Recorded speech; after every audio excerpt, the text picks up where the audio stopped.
So when it comes to some of the moves you guys have made as a team, obviously some of this affects you, right? You started 19 games last year. You came out of the bullpen for five. The team adds such a high level starter like Kevin Gosman. Do you find yourself, putting all of these things in perspective of like, hey, how does this affect Ross Stripling? Even as you can be like, hey, this is really exciting that the Toronto Blue Jays are getting better.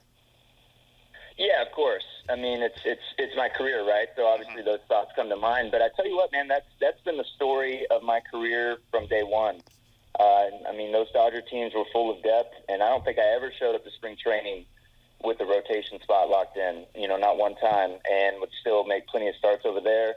And even last year when I rolled into 2021 spring training, the talk was Nate Pearson was the fifth starter, and I was probably going to start in the bullpen. And then injuries and other things happen, and like you said, I go make almost 20 starts. So, you can't get rolled up in that. Honestly, man, what you get is fired up about being on a team that's really good and has a lot of depth and has enough arms to survive the AL East in a 162-game season. I know that kind of the chips will fall where they may with me. I'm probably going to swing man back and forth from the bullpen to the rotation, get somewhere between 80, 120 innings, and that's where I'll be. Obviously, I'd love to make 30 starts, but when you have a roster as deep as ours and arms as talented as we do, innings are a premium and tough to come by. So I'll be there ready to take the ball whenever they need me, and that's kind of been the story of my whole career.